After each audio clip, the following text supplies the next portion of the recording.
Seja muito bem-vindo, muito bem-vinda Obrigada. ao Projeto Remissão, todo mundo que está assistindo.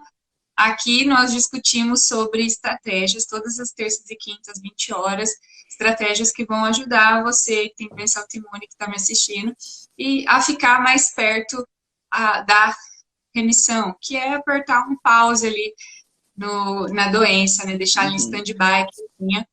E o tema da uhum, live de hoje é como o gerenciamento das emoções pode te ajudar a chegar nesse objetivo que é a a remissão. remissão. E aí, Uhum, para isso, eu fiz esse convite para a Sandra Scami, ela é psicóloga, psicoterapeuta comportamental, e ela vai contribuir aí com o nosso assunto de hoje, então aproveitem bem. Quem está aqui ao vivo, tenho certeza que se você tem autoimune, você também conhece alguém que tem autoimune, então aperta aí o aviãozinho, manda essa live para alguém para assistir essa live ao vivo. No meu canal do YouTube, também no Instagram, tem um sininho que você pode ativar para quando eu estiver ao vivo você ficar sabendo, né? Ô Sandra, eu queria que você começasse falando assim sobre essa questão de assimilar, né, o diagnóstico. Como que é a questão de lidar com isso, né? A pessoa descobriu que tem uhum, uma doença crônica que não tem cura, que é o caso da doença autoimune, que tem remissão, mas não tem. isso. E ela vai, acredito que passando por todas aquelas fases, né, de negação, raiva, aceitação, até chegar na aceitação de fato. Uhum. Como que é isso? Olha, Thales, falando então de doenças autoimunes, o diagnóstico delas e tal, e essa aceitação que eu acho que é bastante importante. Até tem uma frase que eu sempre gosto de usar quando eu converso com as pessoas aqui no consultório, em alguns bate-papos. Eu sempre digo o seguinte: se você não pode controlar como lidar com as coisas que estão ao seu redor, você pode controlar, pelo menos, como você reage a isso. E é aí que está o seu poder, tá? Então, realmente, qualquer tipo de diagnóstico, que seja um diagnóstico que nos coloca numa prisão, né? É sempre muito ruim de ter. Então, eu percebo, sim, que muitas pessoas, como você falou, quando estão vivendo uma situação que envolve algum tipo de patologia com a qual elas vão ter que conviver e vão ter que organizar as suas vidas, não em torno disso, nem em função disso, mas a partir disso, é difícil de aceitar, né? Eu já tive contato com muitas pessoas que têm desde um diabetes, lúpus, herpes, tantas coisas, né? Vitiligo, psoríase, né? E que muitas vezes, quando o médico, o dermatologista, seja lá quem for, né, faz o diagnóstico e fala, olha, você vai ter que aprender a conviver com isso. Você vai ter que aprender a conviver com isso. É difícil, porque a gente realmente fica meio aprisionado nesse diagnóstico. E como você falou, são doenças que a gente não consegue achar uma cura, mas a gente consegue ter controle sobre ela. E esse controle, até que a gente consiga ter a oportunidade de desenvolver habilidades, estratégias para conseguir realmente ter essa possibilidade, fica muito difícil. Eu me lembro mesmo de um caso de uma adolescente que descobriu uma vez que ela estava com diabetes, né? Que não é necessariamente uma doença assim, mas uma doença que você vai ter que conviver o resto da vida. E ela se recusava a aceitar isso. E aí ela gravava muito o quadro. Ela comia muito carboidrato, ela comia muito doce, como se ela tivesse testando, ver se isso era verdade ou não. Porque a pessoa não quer realmente ter isso. E isso é uma coisa que a gente não escolhe. Por isso até que eu comecei falando dessa ideia de que nós não podemos controlar tudo que está ao nosso redor, mas podemos controlar como reagimos a isso. E a partir do momento que você aceita este fato, tudo fica mais fácil. Fica mais fácil você lidar com os tratamentos que são necessários nesse caso, e fica mais fácil também você lidar com alguns aspectos que a gente vai falar, até mesmo emocionais, que são gatilhos, que são ativadores, não são causas, mas ativam esse tipo de crise, vamos dizer assim, não é verdade? Então, nós temos até mesmo dentro da terapia comportamental algumas terapias de terceira geração. Uma delas até eu acho bastante interessante, a terapia de aceitação e compromisso, que fala justamente disso. Que é importante a gente aceitar algumas coisas, e aceitar não significa se conformar. Aceitar significa você reconhecer, admitir que existem algumas circunstâncias na tua vida que você não necessariamente consegue mudar. Mas por que terapia de aceitação e compromisso? Porque a partir do momento que você aceita, você se compromete com esse fato. E se comprometendo com ele, você consegue, de alguma forma, desenvolver estratégias, habilidades, para realmente conseguir ter a possibilidade de viver melhor, apesar daquelas situações. E não estamos falando só de doenças autoimunes, de uma série de circunstâncias na nossa vida que a gente realmente não pode alterar, né? Então, aceitar que aquele diagnóstico é real, que o médico não está doido, que ele não está falando para você uma coisa só para te castigar, para te punir, é sempre bastante importante. E a partir daí o tratamento começa, a partir do momento que a pessoa consegue, nesse diagnóstico, passar dessa fase que você falou da raiva, da negação, né? Da não aceitação daquilo. E tem coisas que, infelizmente ou até felizmente, na nossa vida, a gente tem que aprender a aceitar, né? Também é complicado lidar com isso, sim. Mas as pessoas conseguem. E a partir do momento que elas conseguem, tudo flui, fica mais fácil. Esses dias é o que eu estava falando, né? Às vezes a gente vê uma pessoa, a gente olha a vida daquela pessoa e a gente fala assim, nossa, como que ela suporta, como que ela aguenta, né, passar por tudo que ela passa. Às vezes a gente se coloca na situação e fala, eu não conseguiria viver como ela vive, eu não conseguiria ter essa forma de lidar com a situação, né? E ao contrário também, né? A gente critica outro por se abalar por pouco, né? Mas eu acho que esse pouco, esse muito, é uma questão muito subjetiva e particular, né? De como cada Thales, um pode ser. isso. Você até está falando uma coisa bastante interessante. Eu sempre digo que cada um sabe a dor e a delícia de ser o que é. Então, nenhuma dor pode ser comparada a outra, nenhuma dor pode ser minimizada.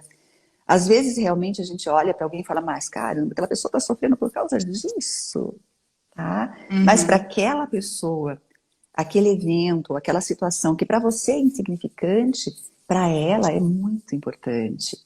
E essa questão subjetiva da dor é algo muito importante que a gente tem que realmente dar muita importância e entender que aquilo que para a gente é insignificante, para o outro pode ser uma grande coisa. E, ao contrário, às vezes a gente fala, nossa, eu não suportaria aquela dor. Suporta. Né? Suporta. Né? A gente aprende a suportar. Por isso que eu falei agora da terapia de aceitação e compromisso. Né? A partir do momento que você entende que aquilo é algo que faz parte da sua vida, você vai não lutar contra aquilo, mas vai lutar para que você viva melhor a partir daquilo. E essa subjetividade é maravilhosa.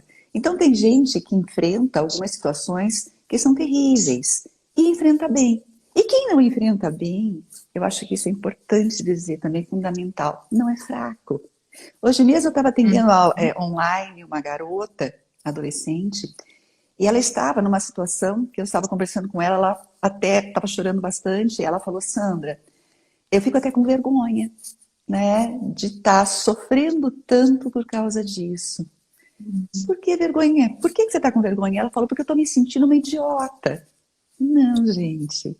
A dor é uma coisa que cada um de nós vive de uma maneira muito particular. Então, se você está chorando porque a tua unha quebrou, para você aquilo é importante. Porque tem um significado, tá? E é esse significado que é a grande sacada. É a gente entender por que aquilo está doendo tanto, né?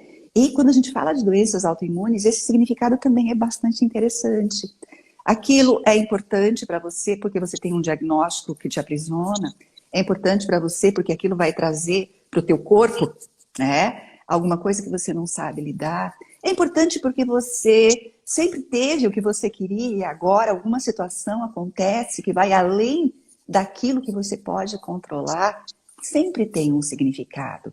E é esse porquê, é esse para quê que existe aquela dor, que é importante que a gente entenda, né? E é isso que nós, psicólogos, ajudamos as pessoas a conseguirem fazer também, né? Então, quando alguém vai para o psicólogo, morrendo de vergonha, que escuto muita gente falar, ai, tô até com vergonha de falar isso para você, pode ficar tranquilo, tá? Não for falar com o psicólogo, vai falar para Vai quem, né? falar para quem, não é verdade? É, Tá? e eu costumo me deparar com essas situações aí que você comentou de ser forte, né?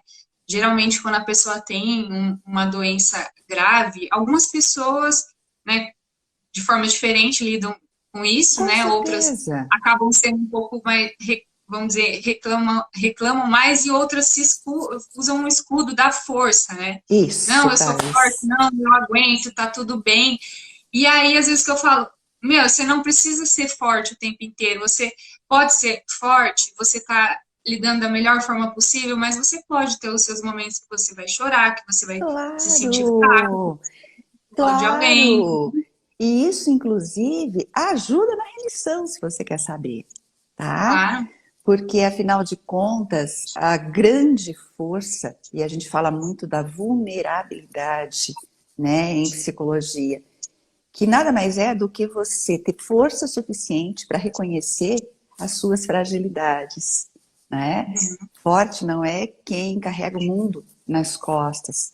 Forte é quem consegue desenvolver estratégias para lidar com isso de uma maneira mais adequada. E muitas vezes é realmente pedindo ajuda, é fragilizando, é chorando. Não estou falando que a gente vai viver reclamando, mas ninguém tem Claro. que estar sempre aguentando, tá? Essa questão de você poder aceitar que você não suporta tudo é, inclusive, um fator que a gente vai falar, né, do manejo das emoções. É uma das coisas que eu já vou até adiantando para vocês, tá? Viver a nossa vulnerabilidade é fundamental. Até nós temos agora, recentemente, com o evento das Olimpíadas, aquela ginasta, né, que eu achei assim que ela é uma das pessoas mais fortes que eu conheço. Quando ela admitiu que ela não estava bem, a Simone Biles, né, que é uma americana que Sim. estava cotada para todos os ouros na ginástica artística, né, e que ela Isso. admitiu para o mundo que ela não estava em condições emocionais de competir. Tenho certeza absoluta que muitos olharam e falaram, ai, mas pelo amor de Deus, tá regando. Não, gente, ela não estava conseguindo. E o fato dela conseguir transmitir, admitir isso para o mundo, trouxe para ela uma situação de bem-estar emocional, para que ela possa até mesmo continuar sendo a ginástica fantástica, maravilhosa e brilhante que ela é. Admitir isso não é fácil. Eu tenho certeza que ela teve que ter muita força, mas muita força, para admitir essa fraqueza, né? E tem gente que acha que saúde emocional não é saúde. Ai, eu fico tão frustrada com isso, que acha que é frescura da menina. Não é frescura nem dela, nem de ninguém. Então, já para falar do manejo, que a gente vai falar mais, né, da doença autoimune, tudo bem se você não estiver bem, tá? Existem formas da gente conseguir buscar ajuda e pedir ajuda. Não é fraqueza, pelo contrário, é uma grande força, tá? Uhum. É isso mesmo. Se a gente for olhar para trás, né, talvez antigamente, né, isso era uma coisa, né, até com relação à masculinidade também, né, de que homem não pode chorar, de que homem não pode se sentir fraco, tem que... Uhum, Esses dias eu atendi um menininho, eu não costumo atender criança, né, mas esse eu atendi, ele tinha doença celíaca, uma doença autoimune, e com 10 anos de idade. E aí ele foi fazer uma coleta de sangue para um exame que eu havia pedido, e eu comentei com ele, né? Fiz uma brincadeira, e aí, doeu, não doeu? Como que foi? Chorou? Dele, não, eu não choro, eu sou homem, eu sou forte. Aham. Então, assim, ao mesmo tempo eu fiquei assim, eu fiquei com dó dele por ele ter essa visão diante das coisas, assim, né? De uma coisa que parece Uhum. que não é desse tempo mais, mas ainda existe muito, né? E aí eu já pensei assim, já fiz toda a relação, né? Ele tem uma doença que ele descobriu desde muito cedo, que ele vai precisar trabalhar muita coisa durante a vida dele, inclusive essa crença de que ele tem que ser Perfeito, forte, porque ele é homem, porque ele convive com coisa Thales. pior, né? E uma agulhinha não é nada. Aham. É uma Não, e eu criança, né? sempre falo para os homens que têm esse tipo de narrativa ou de diálogo, eu sempre falo para eles que como é fácil ser macho. É só você ter o XY como cromossomo, daí você é macho. Cachorro pode ser macho, gato pode ser macho, boi pode ser macho, galo pode ser macho. Difícil é ser homem, Uhum. né? E ser homem é muito mais do que ser macho. Então, ainda muito presos, talvez, nessa ideia de que ser homem é ser macho. Ser macho não é, gente, sabe? Ser macho é, então eu sou macho, tenho que ir lá e brigar. Não, seja homem o suficiente para falar, olha, não quero brigar, né? Porque aquela coisa da masculinidade, da macheza. Então, são muitas crenças distorcidas que a gente carrega de forma cultural, transgeracional, e que realmente nos aprisionam muito mais do que as doenças, né? E aí você está E falando até desse garotinho, olha, está aprisionado nisso. Como é que ele vai lidar com a doença Aham, celíaca dele, Jesus? Não é? Tá? Você ia falar alguma coisa? exatamente. Não, é a questão das doenças autoimunes mesmo, Sandra, é muito mais, atinge muito mais o público feminino, assim, proporcionalmente, Sim, né? Mas mesmo a proporção de procura em cuidado com a autoimune, ela é mulheres. muito mais do público feminino, né? Então acaba que o homem é, talvez se negue, eu acho que não é nada, que ele tem que fazer o que ele tem que fazer e só o básico ali, o A mais B, que é tomar o medicamento É, dele, né? Então, imagina que ele vai no psicólogo. Se bem que uma coisa assim bem bacana que eu tenho percebido ultimamente é que, pelo menos comigo, eu posso dizer que já está assim cerca de 50%, Thales, as mulheres e os homens que procuram ajuda. E eu fico assim bastante satisfeita com isso, não apenas porque os homens estão em terapia, mas porque eles estão começando a rever esses conceitos culturais, né, de que só a mulher que pode ter essas frescuras, não é verdade? Como uhum, se isso fosse frescura. Então, eu tenho atendido bastante homens numa série de situações, inclusive em situações de conflito conjugal, muitos homens estão procurando ajuda. Eu fico bastante uhum, satisfeita com isso, porque eu acho que a gente está quebrando um pouquinho esse paradigma, tá? E aos pouquinhos a gente vai entender que a mulher não é o sexo frágil, nem o homem é o sexo frágil, que nós somos pessoas, independente de qualquer coisa, uhum, seres humanos, né? E que pensamos, né? Quando eu falo que a gente pensa, é porque a gente é capaz de entender o que a gente está sentindo, não é verdade?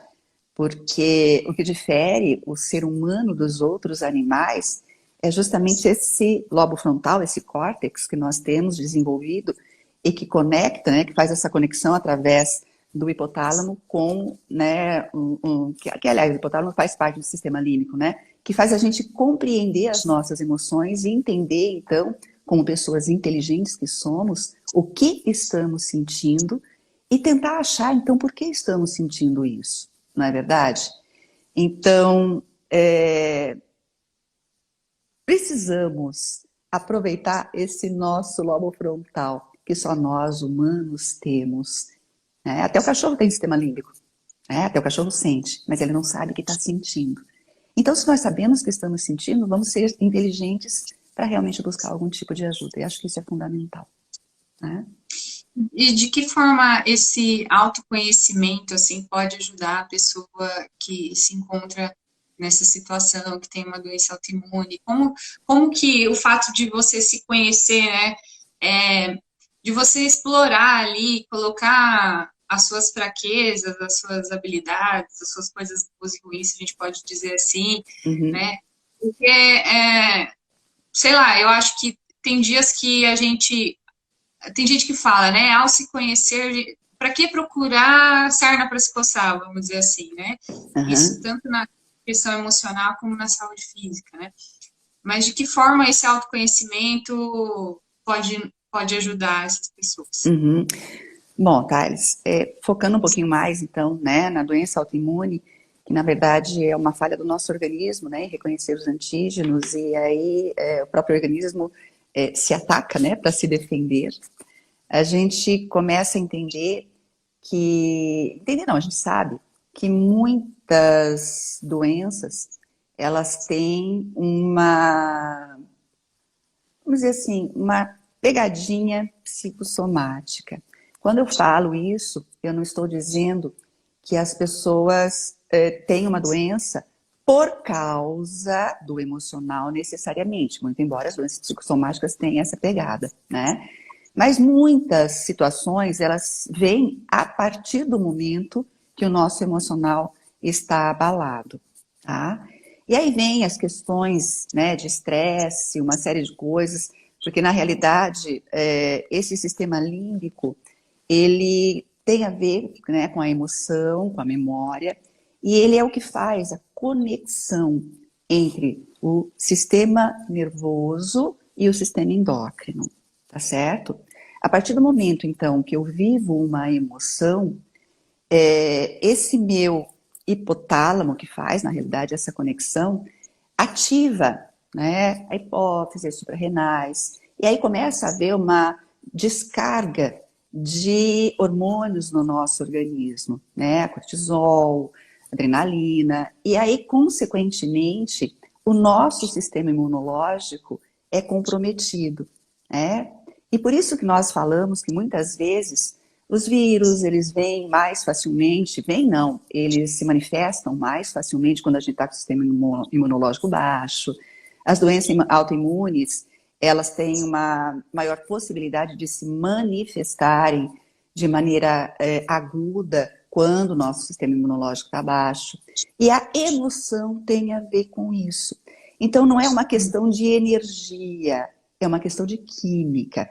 Quem me conhece e está aí me ouvindo, nos ouvindo, sabe que eu gosto muito dessa pegada da psicologia científica, né? E que traz esse tipo de possibilidade de compreender a emoção como algo realmente fisiológico. Aliás, eu sempre falo que eu tive uma grande frustração na faculdade quando eu descobri que emoção nada mais é do que uma reação química do organismo, tá? Então, como é que entra essa coisa do autoconhecimento?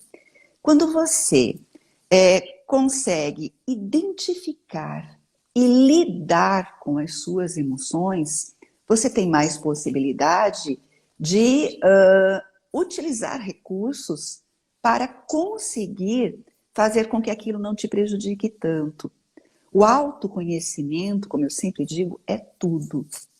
Entender não apenas o que você está sentindo, mas também entender o que tem desencadeado aquela emoção ou aquele sentimento. Porque a emoção é produto do nosso organismo. E o sentimento é o nome que nós damos à emoção. Então, o que eu estou sentindo? Eu estou sentindo tristeza, eu estou sentindo alegria, são os sentimentos, que nada mais são do que nomezinhos que a gente dá para as emoções. E muitas vezes nós não conseguimos nem identificar, que dirá lidar com isso. Nós não conseguimos nem identificar uma emoção, que dirá então compreender o porquê e o para quê daquela emoção na nossa vida. Muitas vezes, algumas pessoas, eu percebo isso muito no consultório, falam assim, eu tô sentindo uma coisa esquisita, que eu não sei o que é e nem sei por quê. É à toa, é do nada. Não é do nada. Nunca é do nada.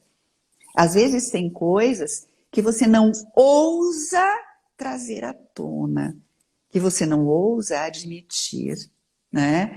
Eu tenho aqui na minha sala caixinhas de lenço espalhadas pelo consultório inteiro. E as pessoas choram. Ah, mas choram por quê? Porque elas estão contando da vida delas? Não, elas choram porque no psicólogo você tem a possibilidade de começar a ter contato com as suas feridas. E entender, então, o porquê daquela emoção. E como é que a gente vai curar uma ferida se a gente não sabe onde ela está? Como é que você vai saber o remedinho certo para aquela ferida se você não sabe de onde ela vem? O autoconhecimento, então, ele é absolutamente necessário para que a gente possa, então, tomar o remedinho certo. Não é cutucar a ferida. Não é cutucar a ferida. Até esses dias tirar a casquinha. Não! É detectar de onde vem esta ferida. E eu não estou falando só de feridas, eu estou falando de tantas outras coisas na vida que a gente não admite, que a gente não... olhar-se no espelho no sentido de falar, olha, isso me deixa feliz. Até a felicidade a gente tem dificuldade de entender de onde vem. Que dirá a tristeza, a angústia, a ansiedade? Aí, a partir do momento que as pessoas começam a ter contato com isso e se autoconhecerem, tudo fica mais fácil. Esses dias atrás eu estava com um casal aqui, né? Acho que era a terceira sessão, alguma coisa assim. Aí o marido fez um comentário, ele falou assim, eu acho que eu não venho mais aqui não, não vem, não vem. Porque cada dia que eu venho aqui eu saio pior? Eu venho aqui para ficar bem? Eu saio pior ainda? Né? Eu lembro que eu falei para ele, olha, você se prepare, que a tendência é piorar. Né? Ele olhou para mim e falou, você está ficando louca, eu não volto mais aqui. Falei, volta, porque a partir do momento que você começar a ter a coragem de falar algumas coisas que você nunca falou, não é nem para sua parceira, é para você mesmo, vai doer bastante. Mas depois, a gente entendendo o que está acontecendo, a gente pode utilizar mecanismos para modificar isso aí. Resumindo, ele voltou, eles já estão fazendo terapia há algum tempo, e aí um dia eu estava conversando com a esposa, e ela falou para mim, Sandra, você sabe quando você ganhou ele? Quando você falou que só ia piorar. Né? Então, autoconhecimento é isso, Thales. Quando você tenta se autoconhecer, você não está cutucando feridas, você está identificando, e consequentemente, você tem muito mais chance de intervir e de tratar. Né? Isso. E talvez até redefinir e reavaliar, né? Que isso é importantíssimo, fundamental. Então, a emoção é um gatilho também para toda essa cascata, dentre outras coisas, a emoção também é um gatilho para essa cascata hormonal, né? Eu costumo dizer... Com certeza! É o que a gente estava falando agora, né? Do sistema límbico, né? Do hipotálamo. Pode falar, Thais.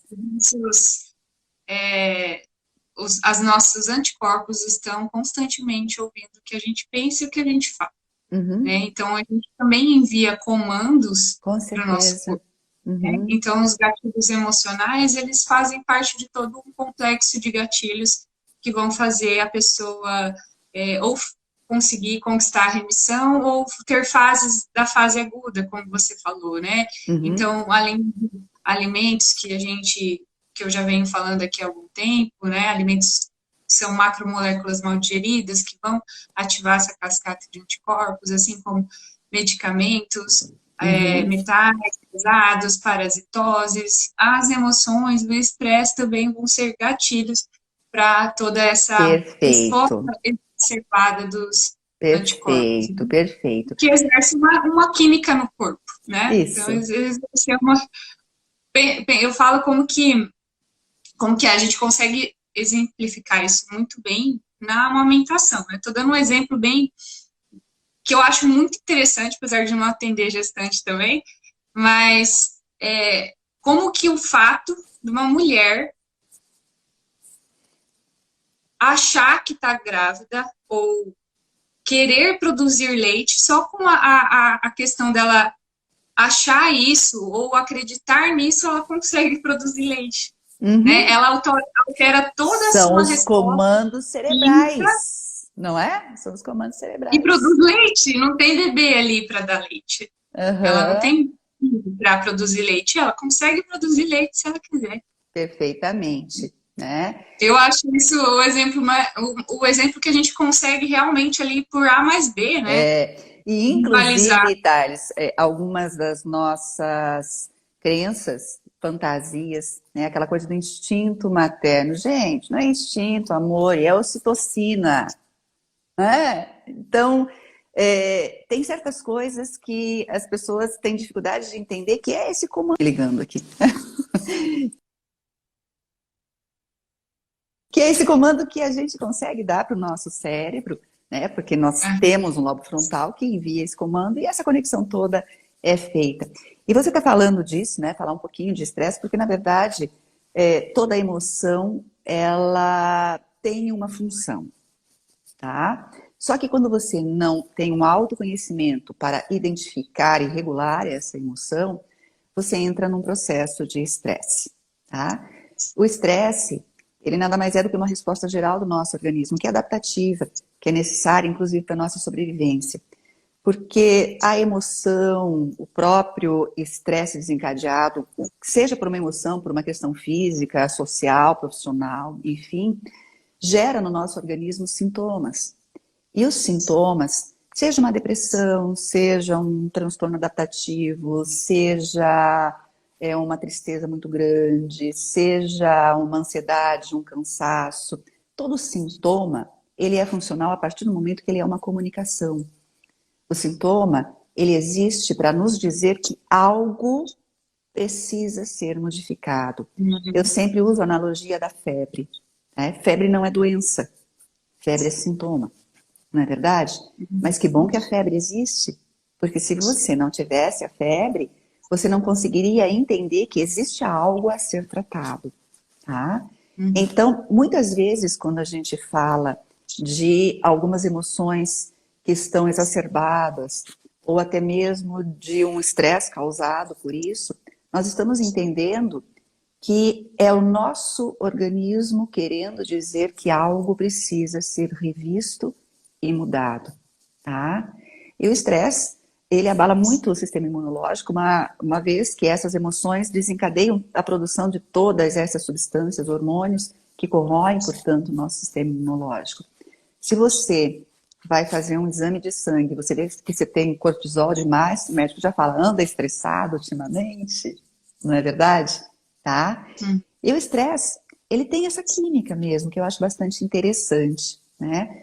A gente, Marilda Lippe, que é uma estudiosa de estresse, já assim, um nome importante dentro disso, ela coloca que o estresse ele tem 3 fases. A primeira fase, que você já começa a ter alguns sintomas, que são sintomas de te deixar alerta. Por isso essa fase tem nome de alerta. Você fica no pique, você fica, nossa! E aí você fica felizão, né? Porque afinal de contas você está produtivo, mas você já está além daquilo que você dá conta. Mas como você está produzindo, você vai cada vez mais. Você enfrenta os seus monstros como se eles não existissem, porque você está com muita adrenalina no teu organismo. Então é uma fase de muita, de muito, de muita agilidade. Você está bem. Só que se você não ouvir o teu organismo, você entra na segunda fase, que é a fase da resistência. Aí a gente começa a apresentar tudo isso que nós estamos falando agora, tá? A gente começa a pegar gripe com facilidade, a gente começa a ter lapsos de memória, a gente começa a ter alterações no sono, a gente começa a ter sudorese, a gente começa a ter irritabilidade. Já é o nosso cérebro nos dizendo, através do nosso organismo, que tem alguma coisa que não está certa. Mas a gente resiste. Por isso que a gente fala de fase de resistência. Aí o nosso organismo, recebendo todas essas informações fisiológicas, entra na terceira fase, que é a fase de exaustão. Aí a gente fica doente. Aí o nosso sistema imunológico está explodindo. E por que tudo isso aconteceu? Porque você não parou e reviu o que estava acontecendo na tua vida. Por isso a importância do autoconhecimento.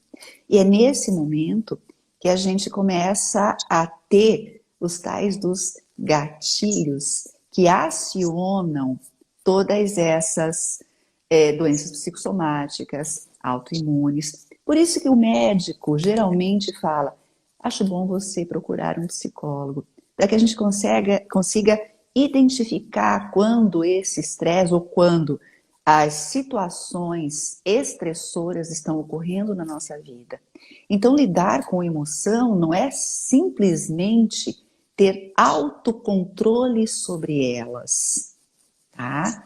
As pessoas às vezes me perguntam o que eu faço quando eu estou ansiosa. Tem, tá? A gente tem algumas estratégias que ajudam a gente a lidar com a ansiedade, com a tristeza, com tantas outras coisas. Só que o importante é você conseguir entender por que elas estão ocorrendo, para que elas estão ocorrendo. Aí você trabalha de uma maneira mais efetiva, mais eficiente, mais eficaz. Então eu posso até utilizar minha respiração, né, o mindfulness, que é assim, bastante utilizado hoje na psicologia, para a gente conseguir então controlar o momento da emoção extrema. Só que, como eu sempre digo, a emoção, ela começa a partir do momento que você aperta o interruptor. Tá? Então, o que você tem que fazer? Você tem que apenas saber manejar as emoções? Sim, o manejo não envolve autocontrole sobre ela, mas tem a ver, o manejo tem a ver com essa coisa de você compreender por que essas emoções estão ocorrendo. E daí você evita o estresse emocional, físico, seja lá o que for, né? Então, assim, tem como a gente controlar isso, né? Porque o que eu vejo, Sandra, é que tem aquelas pessoas. A gente tem uma natureza um pouco mais calma, um pouco mais explosiva, isso faz parte da nossa A natureza, nossa mas subjetividade, né?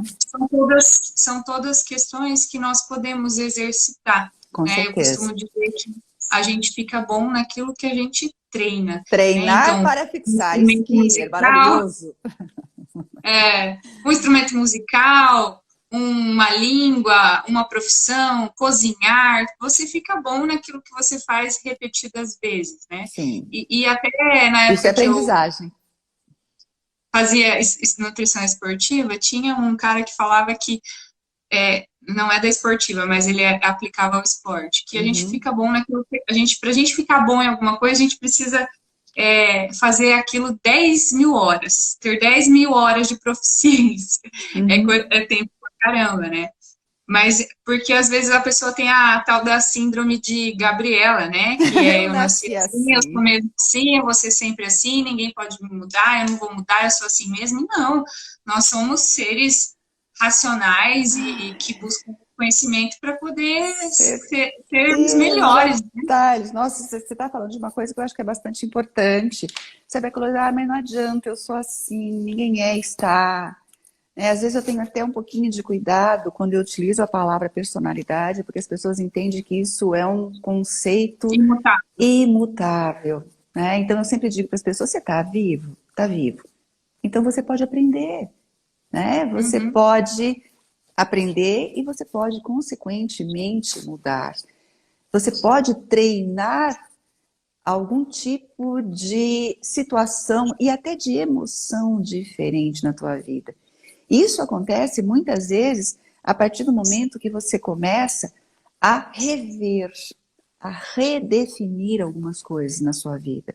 Eu gosto muito de utilizar o conceito das lentes, né? Quem me conhece sabe que eu sempre falo, essas lentes. E as lentes são a forma como a gente vê as coisas. Se você mudar a lente, muda a forma como você vê as coisas. Mudando a forma como você vê as coisas, você muda o que você sente em relação àquilo. Então não é só ter autocontrole emocional, é ter essa possibilidade de rever, de reavaliar, de redefinir algumas situações que provocam emoções, mudar as lentes. E, consequentemente, mudando as lentes, você muda o que você sente. Daí você não precisa controlar a emoção. Porque você vai ver a minhoca do tamanho de uma minhoca e não do tamanho do dragão que você está vendo, tá? Ou se o dragão for um dragão, você vai desenvolver habilidades para lidar com aquilo. Você não precisa simplesmente ser forte. Uma vez uma pessoa falou que estava numa crise de pânico e ficou lá, segurando, segurando. Aí me contou depois na sessão e falou, você está orgulhosa de mim, né? Eu falei, não tô. Não tô orgulhosa de você. Não tô. Ué, mas por que você não está orgulhosa? Eu falei, porque você podia ter infartado, criatura. Você podia ter morrido. Tá numa crise de pânico. Para. Você não tem que controlar. Você tem que conseguir desenvolver um conhecimento a respeito daquilo que te gere a possibilidade de manejar da forma adequada. E o manejo não é só controle. O manejo é toda essa redefinição, é você trocar as lentes e, se as suas lentes estiverem ajustadas, desenvolver habilidades para lidar com as situações que provocam vamos dizer assim, uma maior possibilidade daquilo te afetar. Tá? Isso é manejo. Não é só controlar, não, tá, gente? E lembrar que habilidades são coisas que são treináveis, né? Nós somos indivíduos treináveis para todos, para tudo. Por isso que eu né? falei habilidade, né? É isso mesmo. Habilidade, exatamente. Então, se Tá? você se acha muito estressado, eu não acho que você não pode mudar. Isso pode ser. Quantas pessoas na minha vida eu já me deparei que são pessoas diferentes, que conseguem pelo menos ter maiores habilidades com relação a comportamentos que foram treinados durante a vida, né? Então a gente não consegue fazer isso. Também, outra coisa, Sandra, que eu vejo muito com relação a gente está falando aqui de mudar a si mesmo ou melhorar a si mesmo, né? E muitas vezes a pessoa espera a mudança do outro, né, para poder mudar, ou espera que o outro mude, ou quer mudar ao outro e não a si, né? E uma coisa que a gente não consegue fazer é mudar o outro, a gente só pode mudar nós mesmos e as nossas atitudes. Na realidade... Não dá para esperar que o outro faça diferente. Vamos pensar assim, estamos aqui conversando sobre... Estou aqui já há várias semanas falando sobre estratégias autoimunes, né? Não tem como eu esperar toda a sociedade, toda a minha família, todo o meu ambiente de trabalho estar perfeito e me dar condições para que eu consiga fazer as coisas. Não, eu preciso, dentro das condições que eu tenho, fazer o melhor possível dentro da minha realidade. Porque a outra não tem a capacidade de modificar e nem de forçar um comportamento. Uma aceitação. Na verdade, até por isso que eu comecei a minha fala hoje com essa frase, que se você não pode mudar o que está ao seu redor, você pode mudar a forma como você reage a isso. E é aí que está o seu poder. E dentro do conceito de circularidade, que é um conceito importante da teoria sistêmica, a gente entende, Thales, que a partir do momento que você modifica o seu comportamento, você está interferindo no seu ambiente.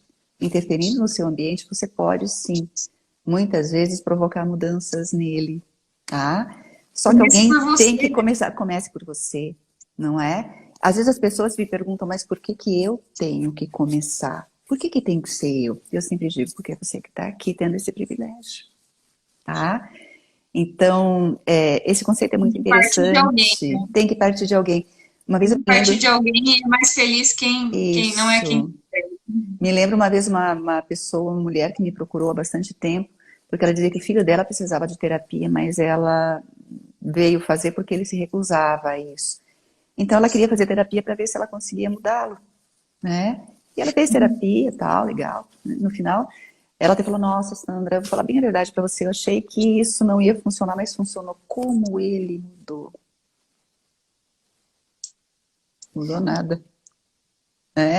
A partir do momento que ela mudou a interação entre eles. E mudando a interação, mudou também a forma como a pessoa começou a viver, olhar para aqueles comportamentos que antes incomodavam. E, consequentemente, aquela pessoa parou também de disputar, né? E as coisas mudaram. O Chico Buarque, eu até postei esses dias essa música do Chico. Postei não, falei, né? Que ele traz essa ideia numa música chamada Valsinha, que fala bem isso. Um dia ele chegou bem diferente do seu jeito de sempre chegar. Olhou de um jeito muito mais quente do que sempre costumava olhar. E ela então se fez bonita, como há muito tempo não ousava estar. Com seu vestido decotado, cheirando aguardado de tanto esperar. Então os dois deram-se os braços, foram para a sala e começaram a dançar. E foi tanta ternura e graça, né? Já estou indo para o final, que toda a cidade se iluminou, o mundo compreendeu e amanheceu em paz. Tá? É muito mais longo do que isso, para o começo e para o fim. E é isso. Muitas vezes você, modificando algumas coisas em você, tendo esse autoconhecimento e fazendo, dando o primeiro passo, essa dança das relações acontece. Então você não muda o outro, mas você consegue sim mudar algumas coisas em você e a partir disso, quem sabe, você muda o contexto e o ambiente e a pessoa que está ao seu redor. Tá? E por que que tem que ser eu? Porque é você que está tendo o privilégio de escutar isso agora. Tá? Porque não é mais, não é quem tá certo, quem é que quer ser mais feliz, né? Então, às vezes, a pessoa tem ali no seu ambiente de trabalho, no ambiente da casa, todos os relacionamentos interpessoais, pontos-alvo, assim, que ela coloca como gatilhos para o problema mesmo, né? Ah, porque o meu filho é assim, ou eu tenho um filho assado, ou um chefe desse jeito, né? Então, tem coisas... Um parceiro, uma parceira. Qual a escolha? Você vai continuar nisso ou você vai sair? Se você quiser Perfeito. continuar nisso, você vai ter que desenvolver mecanismos para lidar melhor com a situação, né? De forma madura, né? E não como uma criança que O faz pirraça e que não, ele que vai mudar e não ele. O Skinner fala isso, que não existe liberdade. A liberdade, na verdade, é você escolher a forma de controle que lhe convém. Então, eu quero ser controlado pela situação, é uma escolha minha, né? Mas, como eu digo, se você não pode mudar as pessoas ao seu redor, você pode mudar as pessoas ao seu redor. Tá? Você pode procurar sair daquela situação. E aí, quem sabe, fazendo essas mudanças, você consegue reduzir o seu estresse, as suas emoções, e tudo fica mais fácil de lidar, tá? E tem aquelas coisas que a gente fala, né, Thales? Preservar as relações, dizer não, saber lidar com a nossa rotina, tudo isso ajuda muito no manejo das emoções, né? Falar não é uma outra coisa, assim, que as pessoas têm muita dificuldade, não é? Sabe que eu estava estudando esses dias essa parte de terapias complementares nas doenças autoimunes. Tinha uma abordagem, não sei se você já ouviu falar em medicina germânica. Já. Já. E ela falava muito sobre a questão das autoimunes relacionadas ao não saber dizer não. Né? Acho que nesse caso, mas quando você não sabe dizer não para alguém, você está dizendo não para você, né? Então... E aí a emoção vem, aí vem um vulcão aqui dentro, né? E aí você fica irritado, né? Muitos casos de pessoas... Quem que vai dar conta de tanto sim, né? Exato. Que jeito? Aí você começa a se esquivar das relações porque você se sente explorado, que você se sente invadido. Não, é só falar não. Mas aí a pessoa não vai gostar de mim. Ela não vai gostar de você se você se afastar dela. Se você começar a colocar na relação algum tipo de empecilho, porque você não consegue colocar limites na mesma, né? Então a gente fala um pouquinho de assertividade, de você falar o que você quer, o que você pensa da maneira adequada, no momento adequado. Isso não é um problema, isso é uma grande aprendizagem. E que ajuda muito nas relações, que ajuda muito nas emoções e que ajuda muito nesses gatilhos que a gente está falando. E isso tudo que nós estamos falando até agora é manejo das emoções, tá? Então, beba água, tome sol, tenha rotina, faça atividade física, né? E se puder, faça terapia. Eu vejo que as pessoas deixam isso muito para depois, né? As que admitem, né? Não, seria bom fazer tal, mas ela acaba não indo, sabe? Ela acaba deixando para depois e o depois não chega. E uma coisa, gente, que eu acho fundamental colocar, como nós estamos falando, né? Dessa possibilidade de manejarmos essas emoções através não apenas de técnicas, mas também de autoconhecimento, psicologia e ciência. Tem até uma pessoa que eu atendo que ele fala, meu Deus, que mágica é essa por exemplo, da comunicação? Que mágica é essa? Como é que as coisas são tão mágicas? E eu olho, daí a pessoa me retorna, ela fala, não é mágica, né, Sandra? Eu falo, não, não é mágica, é ciência. Tá? Então, acontece a mudança. Muitas pessoas falam, ai, mas eu vou só conversar. Não é só conversar, tá? Às vezes até parece que é só um bate-papo. É só nós que sabemos, nós aqui, que estamos, psicólogos, estamos sabendo tudo que nós estamos ali, né? Para conseguir fazer intervenções. E a gente faz intervenções. As pessoas mudam. E muitas vezes, a partir do momento que você se permite esse autoconhecimento, você tem mais possibilidade de mudar. É basicamente isso, né? Sandra, estamos chegando aqui Eu a tô vendo, 58 minutos. por isso que eu falei aqui chega. Você quer fazer uma consideração final ou quer responder uma pergunta? Se alguém quiser perguntar uma coisa aí para Sandra. Eu tô vendo aqui, tô vendo as pessoas que entraram, pessoas que estão falando que tá legal, que estão gostando da live. Gente, obrigada. Acho que a nossa intenção é realmente democratizar o conhecimento fazendo live, não é verdade? Tá, Elisa, que bom que vocês estão gostando. Né? Vi que tem pessoas que eu conheço aqui que entraram, e obrigada pela presença, obrigada pela participação de vocês, pela oportunidade, tá, de estar aqui, né? De democratizar um pouquinho a psicologia. Agora em agosto a gente comemora o Dia do Psicólogo, então que legal a gente poder fazer isso num mês tão especial para nós que somos psicólogos também, né? A ciência não pode ficar entre quatro paredes. Tá? Alguém quer fazer alguma perguntinha? Não sabia, mas deu certo. Então. Deu certo. Dia 27 de agosto, dia do psicólogo. Né? Nós estamos fazendo algumas campanhazinhas aqui agora por causa disso também. Então, a live já veio sem querer, entrando nessa paradinha nossa aqui.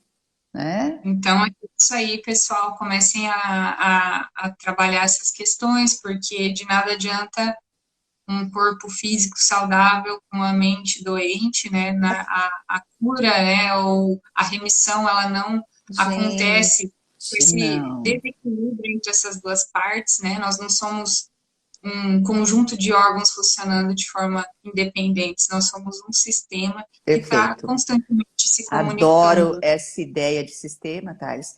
E já caiu em terra há muito tempo aquela coisa do dualismo, corpo e mente, né? Esse paradigma cartesiano já não existe mais. Mente é produto do cérebro, gente. Cérebro é corpo. É uma coisa só. Tá? Então... que bom que vocês estão dando feedback positivo, né? E Thales, eu sei que talvez a gente tivesse, talvez não, certamente teria muita coisa para falar, mas eu vi que o nosso tempo aqui está esgotando. Queria agradecer a oportunidade, dizer que foi um prazer muito grande estar olhando para o teu rostinho de novo, tô com saudade de você, né? Que bom estar com você falando sobre coisas que a gente gosta, né? Você falando sobre a tua área, eu sobre a minha. Queria deixar para vocês aqui uma consideração, né, desse nome que eu sempre cito, que eu gosto bastante, que é o pai da terapia comportamental, que é o Skinner. Eu uso essa frase com frequência. Quem assiste minhas lives sabe que eu sempre falo dessa frase, porque eu acho ela absolutamente verdadeira. Tá? Diz o Skinner que o passarinho, gente, ele não canta porque é feliz. Ele é feliz porque canta. Felicidade não é uma coisa mágica, é uma construção. Tá? Então não se esqueçam disso. Vão buscar o canto de vocês. Passarinho não canta porque é feliz. Ele é feliz porque canta. Tá? Obrigada, Thales, por essa oportunidade. É um prazer muito grande estar aqui com vocês. Tá? A gente precisa se ver pessoalmente agora. Isso aí. Obrigada, Sandra, por ter aceitado. Obrigada a vocês. De forma tão espetacular aí e única para a minha audiência, para os meus seguidores. Muito obrigada por fazer parte disso. E quem sabe no próximo a gente se fala novamente também por aqui pessoalmente, né? Tá jóia, gente. Obrigada pela participação. Gente. Tudo de bom. Quem não viu, vê depois, manda para alguém. Vai ficar Vai fazer salvo, né, diferença na vida Thalisinha? de alguém. Vai ficar salvo, né? Fica Tá, depois isso eu aí. mando um aviãozinho para o pessoal entrar daí, então. Tá bom? Fechou. Beijo grande. Beijão. Tchau. Tchau.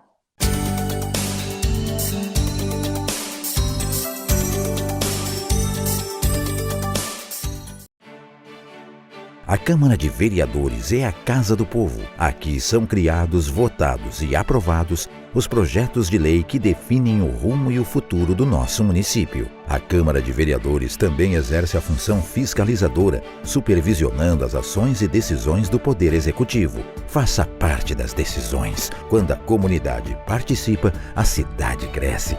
E as conquistas são de todos. Câmara de Vereadores de Passo Fundo.